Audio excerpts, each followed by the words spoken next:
Yes, honey, my leopard shirt, bitch. Oh.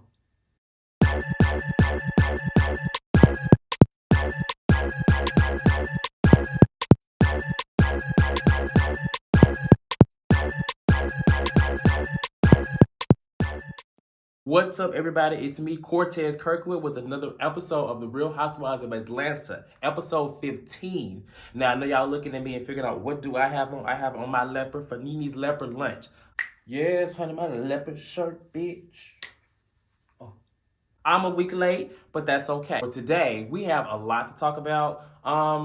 This episode was an okay episode. It wasn't a lot of drama. You know, we're halfway through the season. And I will say these episodes have been a little underwhelming, but there has been something to grasp and to be taken away from each episode. And in this episode, there's nothing different from that. So the first thing we're going to talk about is Cynthia and Mike. So Cynthia and Mike are talking. You know, we see them a lot. They're always lovey-dovey. Mike cannot keep his hands off Cynthia. He loves that woman. I can see that. Cynthia's reading a book, talking about his life. You know, this is 2 episodes later that she's found out about, or I guess not found out. She's revealed that she knew about all of his infidelities and things like that. Now, in my opinion, I'm like, okay, Cynthia, you say you knew about this. Great. There really shouldn't be an issue. If you're choosing to marry this man, you know, not only are you dating this man, but you're choosing to marry this man. If you're choosing to marry this man, then there should be no reason why you have any doubts about how he's going to, treat you. Now, I said last week she should be worried, but at this point, if that's what she chose to do, she needs to move forward with it and not bring it back up. The argument between those two, it seemed a little forced. I really couldn't understand what Cynthia was trying to say as far as arguing. I understood what she was saying, that, when they argue, he likes to, walk away and get out of it. She likes to talk. I can relate a lot to that. I'm very much so as Cynthia. But as far as, Cynthia throwing her little jabs about, saying that, well, maybe you needed to write the book. That was shady, Cynthia. I wouldn't be doing all that to the man you're trying to marry now. Don't beat a man when they're down. And, he's already obviously feeling the way that, and everyone knows that he's been cheating. Take it a little easy on the man. Mike is cool. I think regardless, we like him. Mike is a great guy. I think you like him. I like him. It's a little interesting to find out all these new tea. But Cynthia, you got to just let it go. If that's who you want to marry, that's who you want to marry. And that's what it is. It's like I said, Cynthia said that she's known about these things forever. So why all of a sudden that he decides to do a tell-all book or a book about it is that it concerns you? It's the timeline is off. I mean, did she know? Did she not know? Is she just putting on for the camera? I don't know. Now, Mike, like I said, I like Mike, but one thing he said that kind of bothered me was that if I mess this up, that's on me. Duh! Who else is it on? It's on you. If you mess this up, you have messed this up for the marriage. So there's no need to even say that. Nonetheless, I wish them well. I think that Mike will treat Cynthia right. He's done a lot, up to this point to show that he really likes her. I think she really likes him, although she's desperate for love. But this should be a great union between those two. I know that next season, if there's a next season, Cynthia's wedding will be, one of the top events. So it'll be interesting to see, this wedding versus the last wedding. But I think it'll go a lot smoother. We won't be seeing anybody hide any marriage licenses and things like that. So moving along, now we have Kandi, who is, extended an invite for this kickball game. Now, it doesn't surprise me that, Kandi and Kenya are now working together a lot. They're quote-unquote friends. If we all didn't know, if you didn't, now you do. Kandi is the true reason why Kenya is back. It's not Cynthia, it's Kandi. Kandi has a lot of pull. She got her back. Great. They're really showcasing their friendship in this episode. They have the kickball game. Now, I thought it was so funny how she, Kandi called everybody and she invited everybody. And it honestly seems like had she not sent the invite, it seems like some ladies would have not been invited. However, that wasn't the case. Everyone was invited, although some people declined, aka Nene. Now, it was very funny because when I watched it, I'm like, what she mean? She don't have 7 minutes to spare. Then I'm like, oh, it hit me.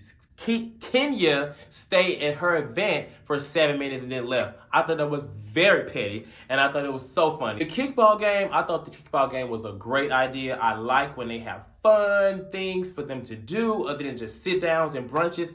I thought it was very funny watching all those ladies with those big asses running around, like Portia big ass, Kandi big ass, even Kenya big ass, and I'm starting to believe it really is a diaper. No shade, but everybody was running around having a good time, and it just was a fun scene. Shamia was back, child, but she was cool. She blended right in this episode. Marlo came. See, earlier in the scene, Marlo said she wasn't coming. I see Marlo got her ass up, and she came to the event. This Marlo when she got the invite. I will say Marlo has made an appearance this season. I can honestly say she is definitely peach worthy. She has been filming more than half, or if not all, of the ladies there. And she's been a lot more relatable and likable this season. Although I wish they would have showcased more of her as, raising her sister's children, which we saw a lot earlier. But we didn't. At least when she comes to the scene, she speaks. She's just not like just so mean as she used to be. She blends right in. I was glad to see that she came and played, and I'm enjoying Marlo this season. I really am. I really enjoy the little, not the tension, but the back and forth that Kenya and Marlo have, because they don't care for each other, but they can throw some good shade towards one another, and it's always good to watch. I think that I really wish that was the relationship that Nene and Kenya has, to where they can not really like each other, but still be amongst each other. Unfortunately, it's not the case. But Marlo, I will say with Kenya, she gets just as shady as Kenya does to her. So the scene with Nene and Greg, I love them too. I love Greg. Greg is so ride or die for Nene. Nene looked great. She looked so good. She looked the fuck good in her house. And that's one thing I noticed, like, Nene looks the best when she is in her house or doing her individual scenes. But sometimes I think when she gets with other ladies, she kind of, goes down to that white t-shirt look that she usually does, and a nice heel. But she looked good. I just need Nene to get a new word. I'm so tired of hearing about these olive branches and olives and olive gardens. I'm just like, Lord, we get it. You have reached out. You have tried to make amends with all these women. We get it. How many times do you think Nene said olive branches in the last week? About it, because I felt like I've been given all these olive branches, that she extended some olive branches. I totally agree. I don't have a problem with extending an olive branch. I've extended olive branches to her several times. At the Jungle I've extended several olive branches to Kenya and to... The scene was just funny to me, watching them two interact. Nene going on about this 7 minutes, and how she was going to go to their event for 7 minutes. And we'll talk about that later. But Nene, classic Nene, the Nene that we love and enjoy, was in that scene, in that moment. Thoroughly enjoyed it. I'm really convinced that Cynthia only got that wine cellar to film in, because that's the only use. There's never anyone in there but the camera crew and her. Does she get any business? Like, what are the sales looking like between? I just don't know. Ain't nobody ever in there. Kenya and Marc, we see them again. We're starting to see more of them in the second half of the season. And it's still a little cringeworthy. They're taking baby Brooklyn to get swimming lessons. I'm like, okay, this is cute. You see Kenya, Lord Kenya got this frizzy hair. I think she borrowed the cookie lady's hair, because it was just as frizzy, if not the same piece of hair. But maybe she was like, they already called me, I'm wearing a wig, child. Let me wear my natural hair. And it probably was a humid day, because it was frizzy. Baby Brooklyn is so cute. She's dipping in the water. She's not crying. The conversation between the two, Kenya and Marc, silly conversation.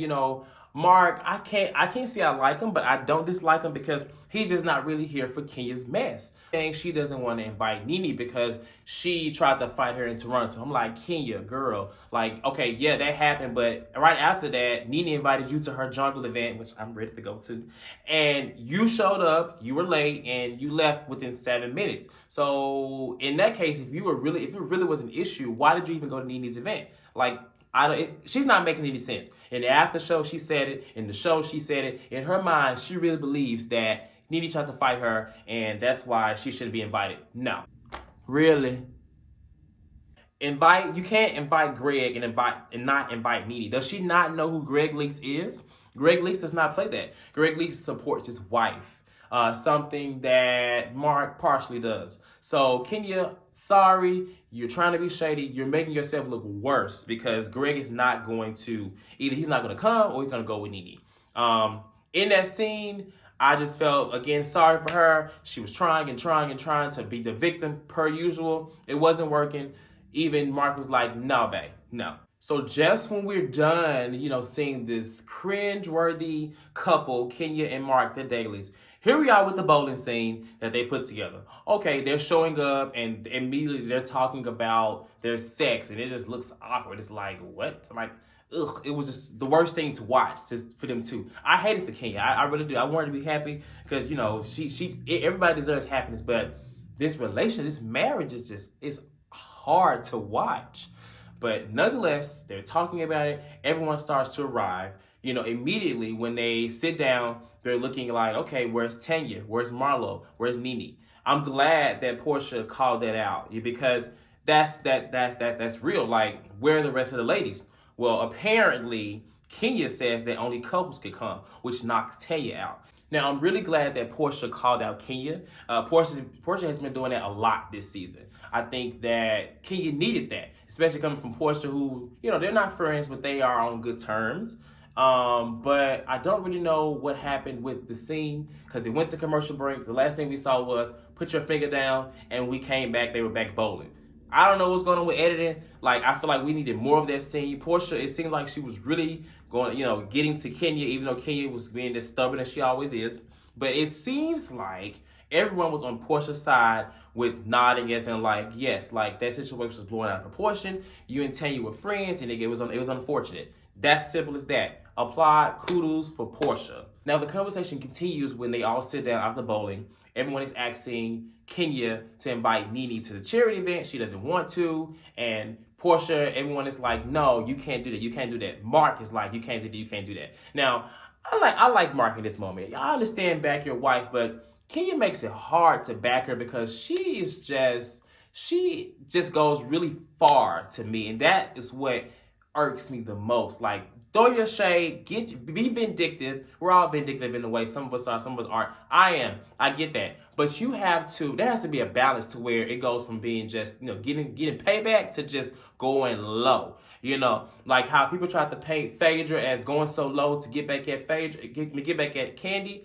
That's the same thing, like with Kenya, like not inviting Nene, but inviting Greg. That's petty. That's childish. It makes for great TV. Now, I love that. Y'all love to say she's great TV. She is. But that's petty and childish. Instagram posts and not tagging Nene, that's childish. Like, this is a marriage. You're trying to come in between someone's marriage, and that's why your husband is not supportive of your mess. I don't fault him for that. I couldn't stand by that either. I'd be like, babe, let's talk.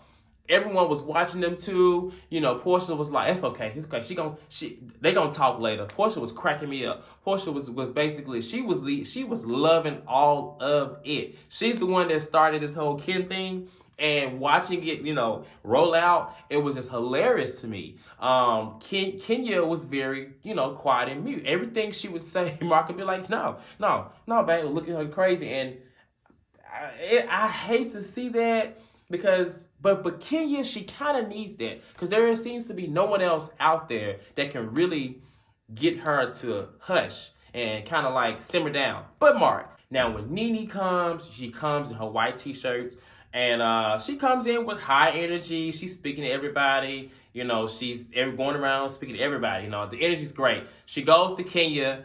Kenya pays her dust. Kenya is by the boots. She gives her the same little, you know, that Nene gave her in season 7 at Kandi's little event. So I get it, Kenya, do it, you know, whatever. Portia did it early this season. You doing it now. Nene did it before. I get it. You know, have your moment. You know, don't hug the girl. However, people cannot say Nene is not trying. And I understand because, you know, if she doesn't try, she won't be able to film with nobody and stuff like that. She extended these olive branches. I get it. But at the same time, she's trying. Like, there's no reason to really go in like that, like, and just be petty. At some point, you know, try to get on better terms. This lady, Nene, invited you to her event last week. You came to her event last week trying to get an apology. Thank God Nene wasn't there, so it would have been more drama. But just, you know, let's just try. Like, don't just dwell on being a hatred type person. And that's what that's what Kenya was giving in this scene. Now, once she sat down and, you know, Greg was like, oh, I can go nowhere my wife ain't going. Go, Greg. That's the way it should be. That's exactly how it should be. You know, and unfortunately, I would love that for Marc and Kenya, but Kenya is a lot worse in the things that she does. To where, it's, like you said, there are some things you just can't stand by. as a man, as a woman, as whatever. Like, now what's the key? The key to me is that Nene, I think she got there 7 minutes before the event ended. That lady petty, okay? She got there right at the end. There probably had been 7 more minutes left before they was about to put their shoes on and go. And that's so funny to me. I don't know if people caught that, but when I looked at my time and my watch, when I was watching the show, I think it was like 6 minutes. So it was a little less time, but that the editors they had a role in that too. Like, that was exactly 7 minutes before they were about to go. Hilarious. I love that. Now, when Marc spoke to Greg and Nene and Kenya, Kenya's whole motive and her mood just switched up. I'm looking like, who is that? No, that's funny to me. Like, she basically was like, oh yeah, sure, that's fine, they can come. Oh, I didn't like that because it's like she had just kind of like fell back. But at the same time, I mean, it's only so far you can be when it comes to being petty in these events. Like, you can't invite Greg and not invite her. Just don't invite them both. Period. That's what I think should have happened. The conversation, Nene was listening, and when you see Portia and Kandi on the side looking, the school kids, it was hilarious. I was crying laughing, especially when Nene called that man the principal. Nene is so stupid. And can we take a moment to talk about Eva and how she is so pregnant? And I understand she wants to be involved because if she don't get no checks. She want to film. She need those checks. But you need to sit your pregnant ass down. You trying to bowl like she was really trying to bowl. And she probably would have tried to play kickball if they had a letter. Like, girl, sit down. You almost went into labor last week at the jungle event. Sit down. To top everything off, they finally announced the Greece trip, which means it is happening very soon, probably after next week's episode, which is the charity event. So finally, we get to see some real drama. I know we've been asking for it and looking for it. I have sort of enjoyed these episodes. They've been okay, but for the most part, I'm ready for Greece. I'm ready for the last 3 episodes. I think the best stuff is to come. Kenya's doing a really good job carrying this episode and season on her back. Her back got to be hurt because I know it's hurt for them titties. Thank y'all for leaning in. It's time to lean out. Make sure y'all subscribe and let me see what you got to think in the comments. Until then, I'll see y'all next time. Peace.